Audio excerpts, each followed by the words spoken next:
Olá pessoal, vamos para a nossa terceira e última aula deste bloco de ensino remoto de bioquímica.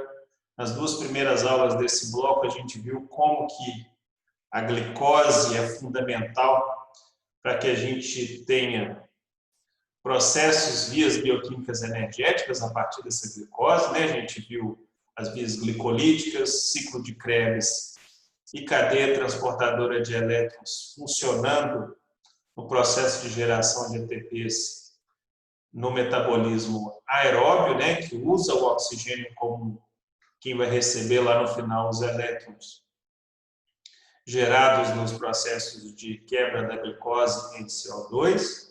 E a gente viu também os processos fermentativos, né, que utilizam dos piruvatos gerados no processo de glicólise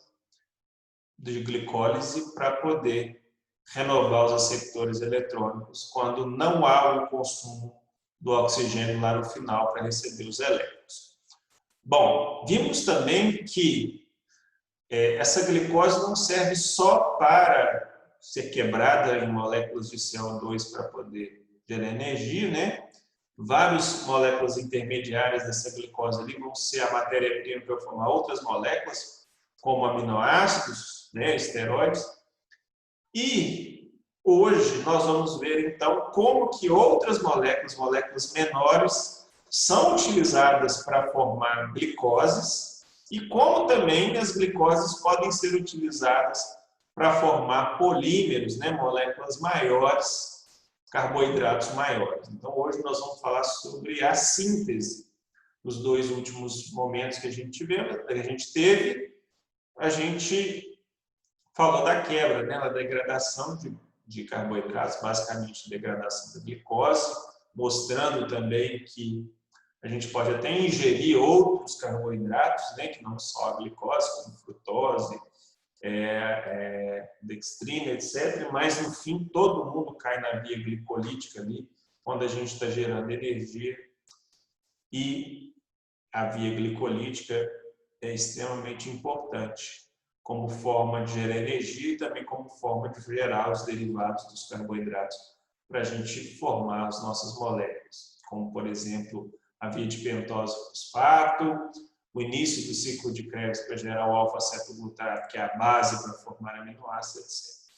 Hoje nós vamos ver a via geral de transformação de piruvato de volta em glicose e depois nós vamos ver como que a glicose é utilizada para gerar glicopolímeros, ou seja, carboidratos grandes formados a partir da união de moléculas de glicose. Então, a maioria dos carboidratos complexos, gente, deriva dessa molécula de glicose. Não dá para ver que a glicose é um carboidrato central para todos os organismos. Então, essas vias que utilizam moléculas menores para formar novas glicoses é chamado de vias de gliconeogênese. E ela é muito importante se a gente pensar, por exemplo, nos organismos fotossintetizantes, que fazem o quê? Transformam o CO2 em carboidratos de 3 carbonos, chamado 3-fosfoglicerato, e que depois vão ser utilizados em vias para se transformar de novo em glicose.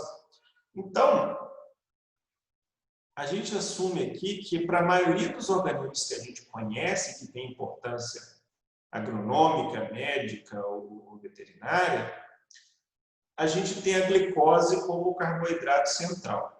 A gente até gera outros carboidratos como resíduos do metabolismo. Por exemplo, quando a gente quebra ácidos graxos, a gente gera vários acetil-CoA. E se a gente pensar nos fotossintetizantes, que é a base da construção dos carboidratos na Terra, eles vão pegar o CO2 e transformar em carboidratos mais simples e depois pegar esses carboidratos mais simples e transformá-los em glicose. E a partir dessa glicose, essa glicose vai ser estocada ou formar polímeros, como por exemplo a celulose, que é tão importante para as próprias plantas. Isso é utilizada, por exemplo, para formar sacarose, que é a molécula de transporte. Então, é central que os organismos tenham meios de pegar carboidratos mais simples e transformá-los em glicose. e dessa glicose construir moléculas maiores, os glicopolímeros. As vias que transformam carboidratos simples em glicose são chamadas de vias de gliconeogênese. Glicose, neo é novo, gênese é geração. Então, são vias de geração de novas glicoses, gliconeogênese. Existe uma via de gliconeogênese que é quase universal, tá, gente? Ela é muito comum a muitos organismos, que a gente vai ver agora. Nos animais, essa via de gliconeogênese, ela acontece principalmente aonde? No fígado, tá? Então, é no fígado que nós vamos formar muitas glicoses a partir de moléculas mais simples. No nosso caso, a grande maioria dessa matéria-prima para formar novas glicoses vem do piruvato, vem de aminoácidos, vem do ácido lático e vem do glicerol que a gente gera como resíduo da quebra dos triglicerídeos que a gente ingere. Então, a via de gliconeogênese é essa via que eu estou aqui na figura em azul. Então, ela parte principalmente do piruvato, mas pode partir de outras moléculas, como o lactato. E, no fim, eu vou gerar aqui a molécula de glicose.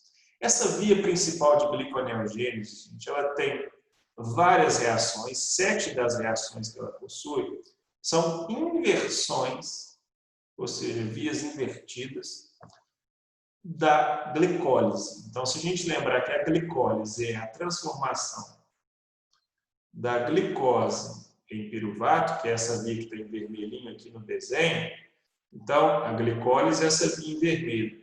A via inversa, que é pegar piruvatos e transformar de volta em glicose, seria a via geral de gliconeogênese.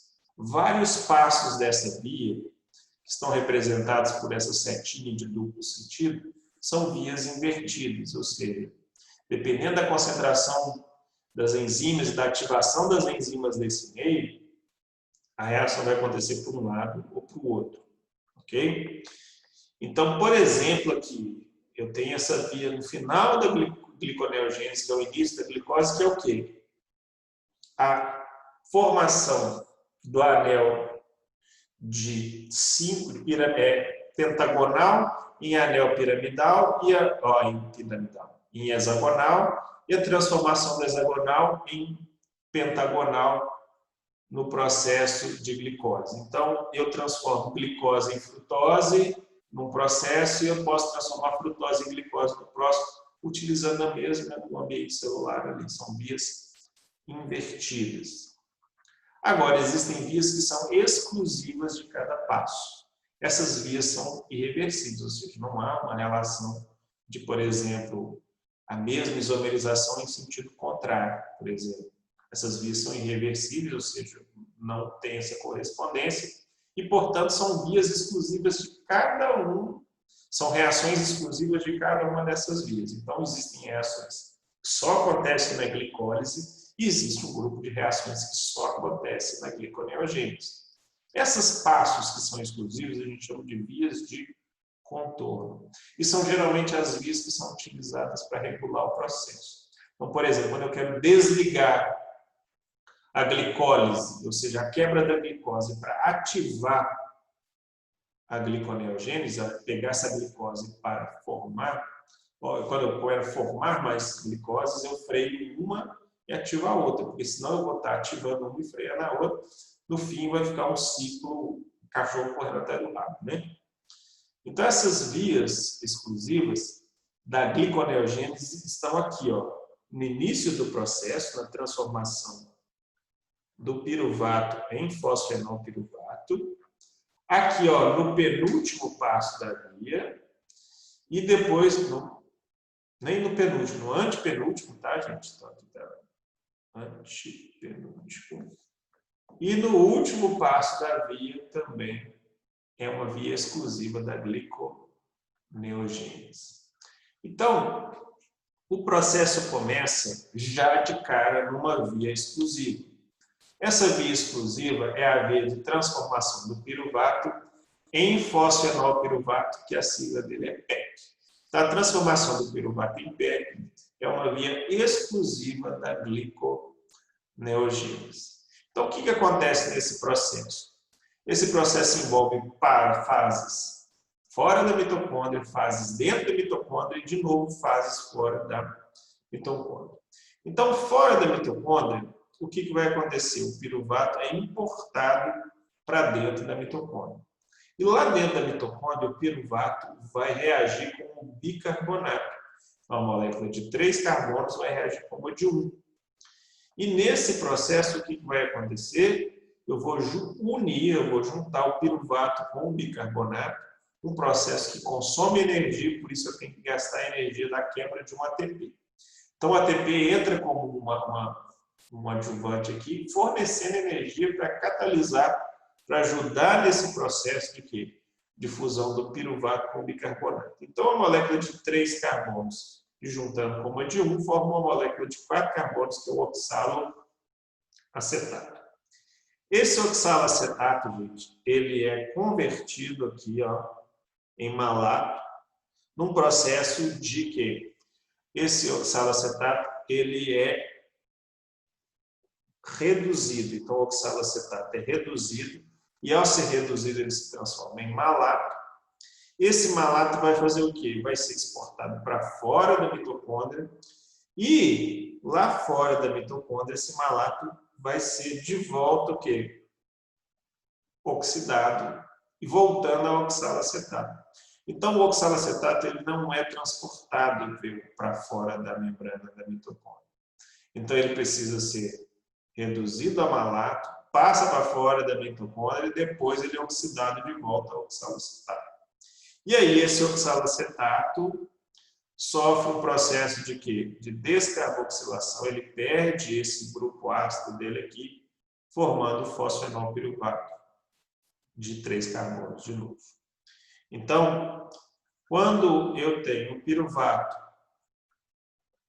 em excesso, é isso, eu vou dar uma freada no ciclo de Krebs, para que esse piruvato não entre no ciclo de Krebs, e vou ativar as enzimas que disparam o quê?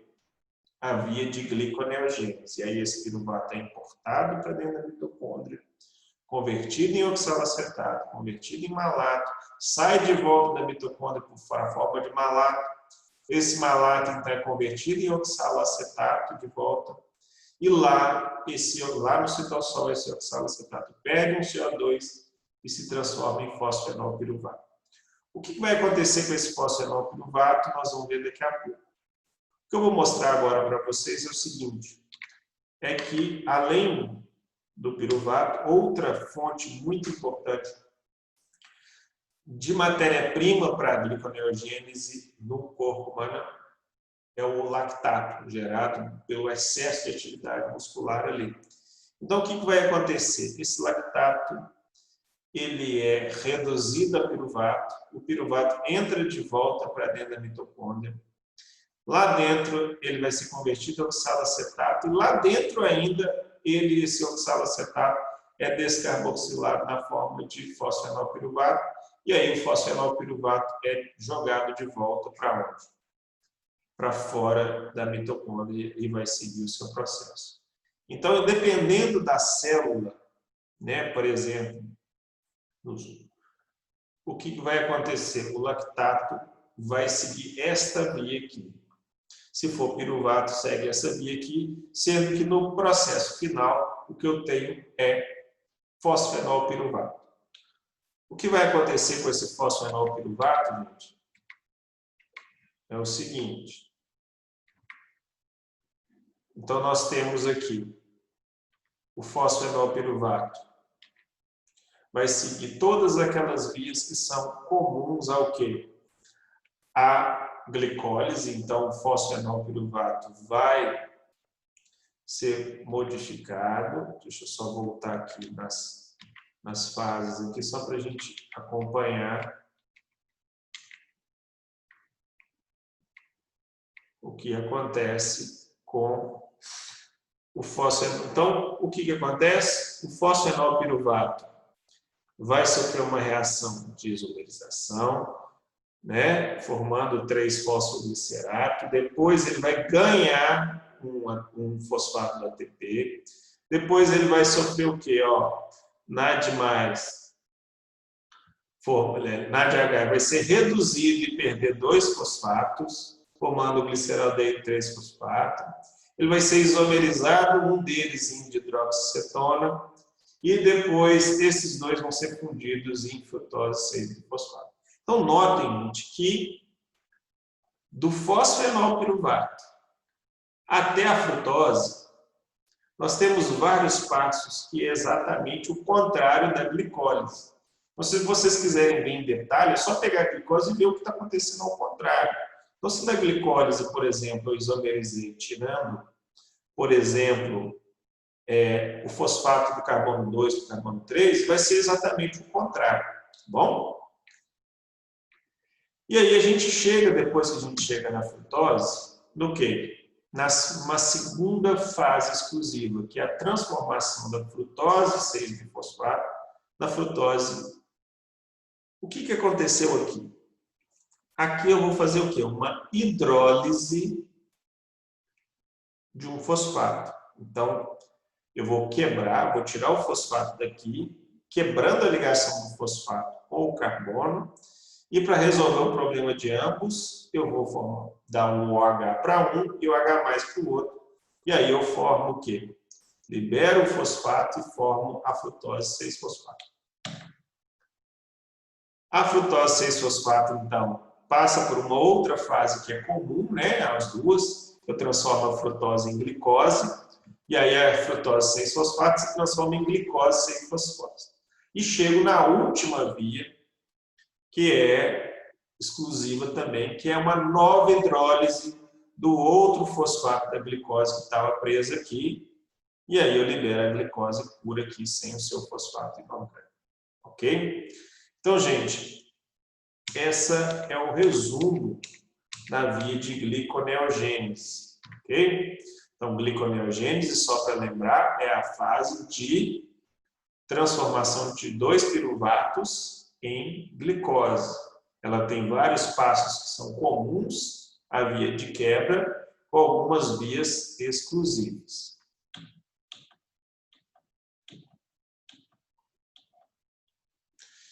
Bom, da mesma forma que várias moléculas podem entrar dentro da glicólise para formar os piruvatos, da mesma forma eu tenho várias moléculas entrando na gliconeogênese pelo meio para gerar uma glicose no final. Por exemplo, o glicerol em excesso pode se transformar em dihidroxicetona-fosfato e entrar no meio da via para formar a glicose. Outra coisa, quando as plantas fazem a fotossíntese, a fase escura da fotossíntese gera essa molécula aqui, ó, o pegal. Esse pegal, gente, vai se transformar em gliceraldeído 3-fosfato e vai gerar glicose para a planta. Essas glicoses podem ser utilizadas para estoque, como por exemplo a amido, nós vamos falar daqui a pouco, como pode se formar, assim, utilizar para se formar a celulose, que é uma molécula estrutural importantíssima para a parede celular vegetal. Ok? Então, a via de gliconeogênese, ela é essa que parte do piruvato e vai até a glicose, mas ela pode começar por outros caminhos. Eu já dei o exemplo lá que ela pode começar com o lactato, mas ela pode começar, por exemplo, com essa molécula aqui, ó, o pegal, que é o produto da fotossíntese, e já entrar lá quase no final, do meio para o fim, formando novas glicoses. Então, vocês têm que entender aqui que a via geral começa com piruvato, mas não necessariamente precisa sempre começar com piruvato. Eu posso ter moléculas que estão em excesso, né? Por exemplo, excesso de oxaloacetato, que podem entrar no meio do ciclo, que no final vai dar em glicose do mesmo jeito, e se é uma via que vai dar em glicose, é uma via de gliconeogênese, ok? Então, a via de gliconeogênese não necessariamente começa com piruvato. Ela pode começar com lactato, ela pode começar aqui, ó, com oxalacetato, ela pode começar com glicerol, ela pode começar com pegal e canalizando até chegar lá no final a glicose. Ok? Uma coisa interessante de se falar aqui, e importante porque dentro da via de gliconeogênese é um exemplo, é que o metabolismo dos animais pode ter vários ciclos, chamados ciclos fúteis. O que são ciclos fúteis? Eu posso ter reações reversíveis, onde o produto de uma é o substrato da outra, o produto de uma é o substrato da outra. Por exemplo, quando a gente acabou de analisar aqui, ó, a frutose 6-fosfato, ela é convertida em frutose 1,6-bifosfato, quando a gente está trabalhando na fase da glicólise. Porém, a frutose 1,6-bifosfato pode ser convertida de volta em frutose 6-fosfato na via de gliconeogênese. Num processo onde eu consumo ATP aqui, de maneira que na hora que eu volto, o que acontece? Eu vou ter sempre essa entrada e saída da mesma molécula consumindo ATP. Consumindo ATP, eu pego A, consumo ATP e transformo em B. Depois eu posso pegar B e transformar em A de novo. Eu posso pegar esse A, gastando energia. Qual que é a vantagem disso, gente? É porque nem toda a energia da quebra do ATP é utilizada na reação. Parte dessa energia é dissipada na forma de calor. Então, se eu fizer esse ciclo várias vezes, A vira B, B vira A, A vira B, B vira A, A vira B, B vira A, no fim eu não estou gerando molécula nenhuma. Na verdade, o que estou fazendo é o quê? Transformando ATP em ADP o tempo inteiro. Parte dessa energia alimenta o ciclo, parte dessa energia é dissipada na forma de calor, e esse calor é utilizado para aquecer o ambiente metabólico, ou seja, tornar o corpo quentinho. Bom, até agora nós vimos as vias que geram e que quebram. Se essas vias acontecessem as duas sempre ao mesmo tempo, ia ser uma coisa extremamente inútil, porque tudo que eu gerasse eu ia gastar e as coisas não funcionam assim. A quebra e a síntese, ela ocorre num equilíbrio dinâmico, de forma que as vias de degradação são ativadas quando são necessárias, e à medida que uma é ativada, a outra é bloqueada. Quando necessário a outra, eu ativo a outra e bloqueio a primeira. Então, eu posso, quando eu estou precisando de energia, eu bloqueio a gliconeogênese e ativo glicólise. Quando eu estou com excesso de energia, excesso de ATP, o que eu faço? Eu fecho a torneira da glicólise e ativo a gliconeogênese, a geração de glicoses para estoque. Ok? Então, dependendo da necessidade do ambiente celular, eu vou fechar uma via e vou abrir a outra. Ou eu fecho a outra e abro uma. Certo? E como é que eu faço isso se muitas das vias são as mesmas, né? São vias comuns. Eu vou fechar e abrir as exclusivas. Ok? Então, várias dessas vias são reguladas, essa ativação, esse bloqueio, por meio de regulação da atividade das enzimas que estão envolvidas no processo. E essa ativação e inativação tem a ver com o quê? Com o ambiente celular, inclusive com a presença ou ausência de hormônios que disparam ou freiam vias metabólicas específicas. Aqui eu vou dar só um exemplo para vocês, é o seguinte, quando estamos em jejum, o que está acontecendo? Eu não estou tendo entrada de carboidratos. Então, se eu não tenho entrada de carboidratos, o que está acontecendo? As glicoses que eu estou utilizando porque o metabolismo não para, vão vir do estoque. Então, o que vai acontecer? Em jejum, o metabolismo vai ser regulado da seguinte maneira. Eu vou ter alta de um hormônio chamado glucagon e uma baixa de um hormônio chamado insulina. Isso vai gerar nos meus tecidos uma alta do negócio chamado AMP cíclico. O que isso vai estimular lá dentro do meu ambiente celular a degradação do glicogênio e vai frear a síntese do glicogênio. Por quê? O glicogênio é a molécula de reserva que é fruto da polimerização das glicoses. Okay? Então, é óbvio, se eu estou em jejum, as poucas glicoses que eu tenho eu não vou usar para estocar, eu vou ter que gastar. Então, eu freio a via que sintetiza novos glicogênios e disparo as vias que quebram os glicogênios pelas pontas e disparam o quê? A glicólise. Então, por exemplo, quando eu estou em jejum, eu vou liberar o quê? O glucagon. E aí, o que eu vou fazer? Eu vou atacar várias enzimas do processo, de forma que eu vou fazer o quê? Disparar a degradação do glicogênio, frear a síntese do glicogênio. Agora, quando eu estou com refeição com carboidrato, o que vai acontecer? Eu vou ter muito carboidrato disponível no sangue, então eu vou frear o glucagon e ativar a insulina, porque eu vou ter muita glicose. Então, se eu estou com muita glicose entrando, o que vai acontecer? Eu freio a degradação da minha molécula de reserva, porque eu estou com excesso de matéria-prima, e disparo a via de conversão do quê? Da minha matéria de reserva. Eu estou com excesso de glicose.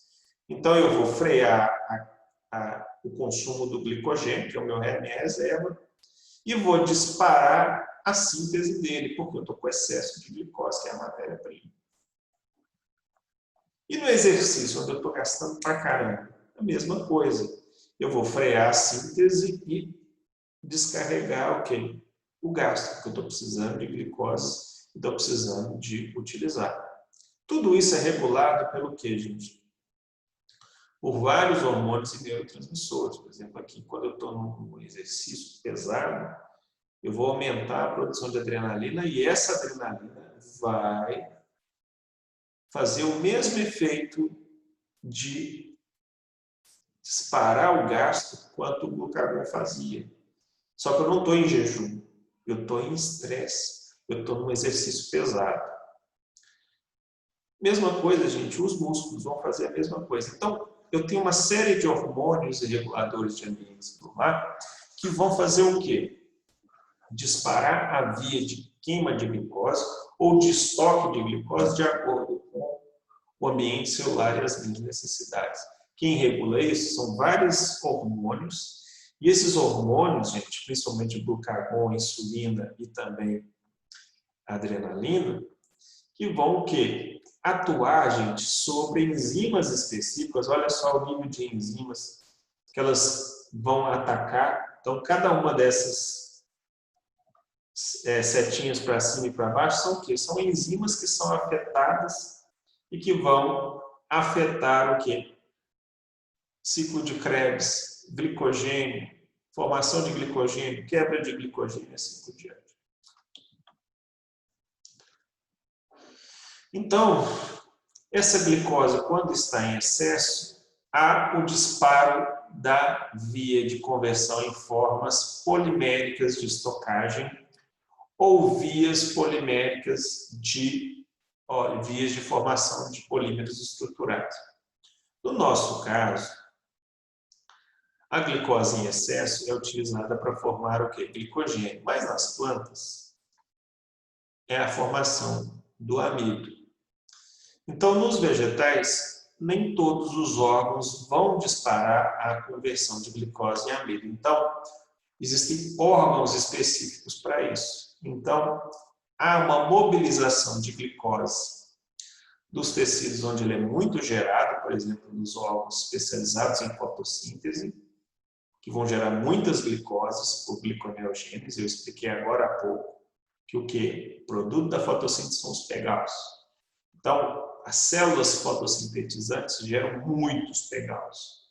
E esses pegalos caem em vias de gliconeogênese e no final nós temos muitas glicoses nesses tecidos.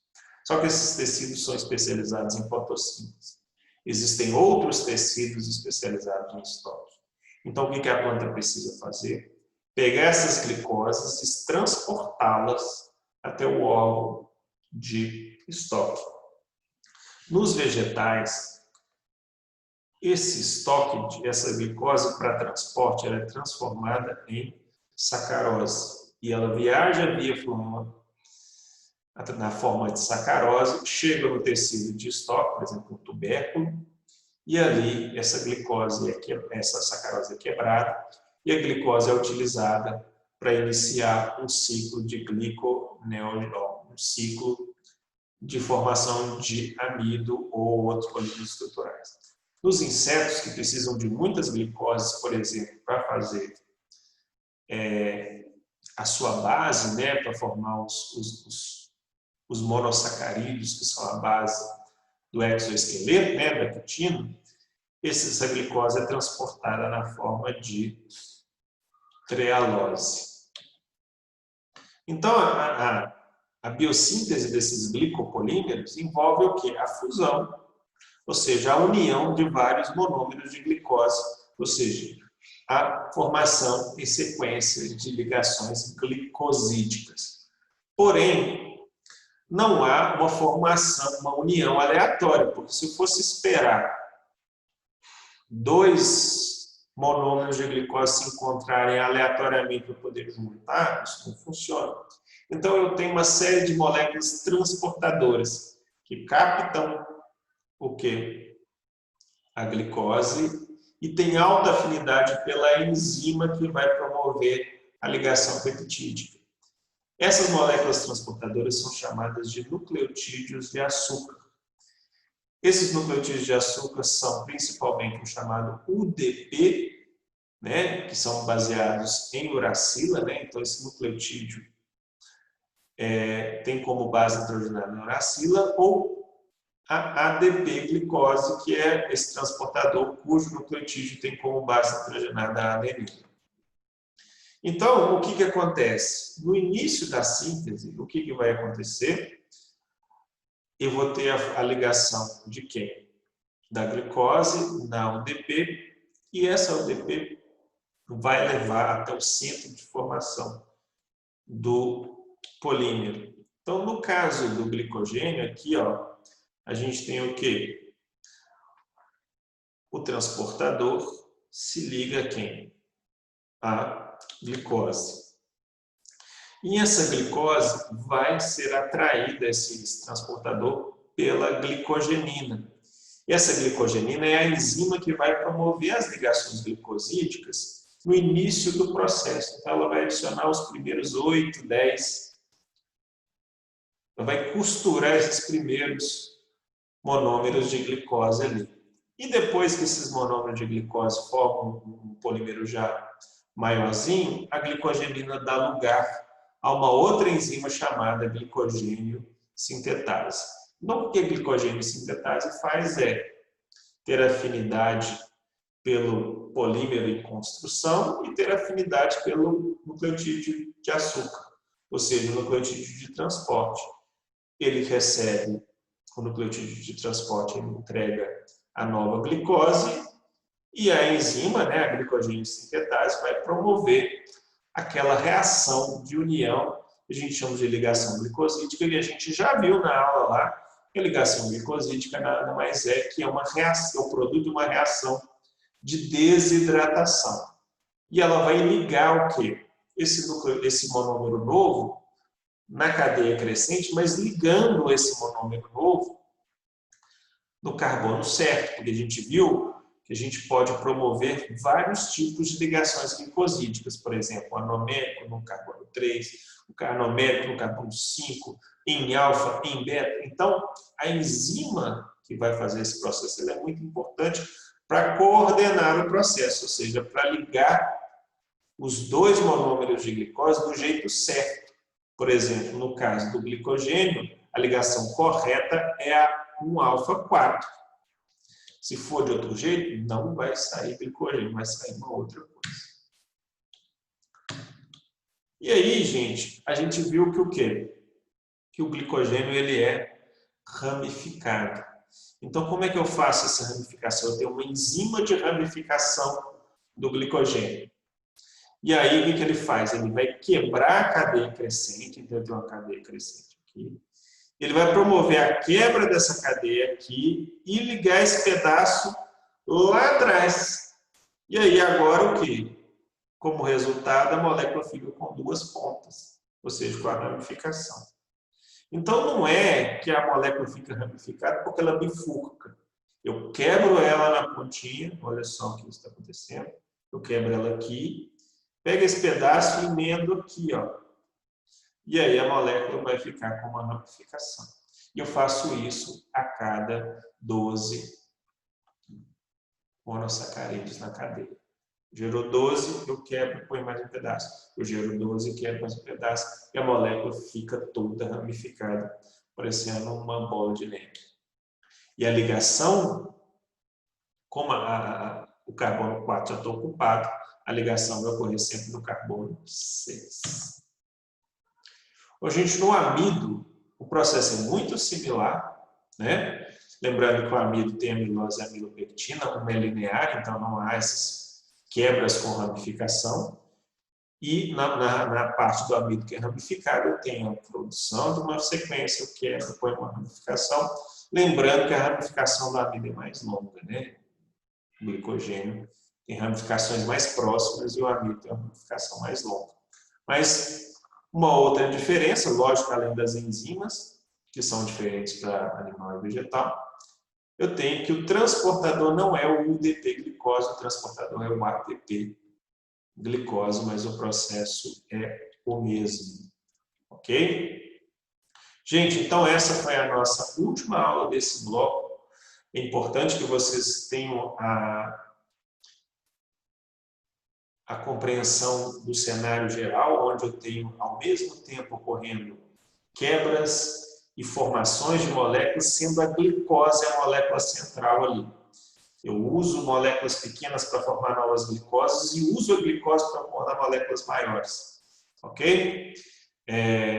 Fechamos esse bloco com essa aula, faço as atividades de fixação e na próxima semana eu vou postar a atividade avaliativa. Vamos lá, gente. Ó, nós estamos no 4º bloco, faltam só mais 2 para a gente vencer esse semestre de ensino remoto aí. Ok? Abraço a todo mundo. Encontro vocês no próximo bloco.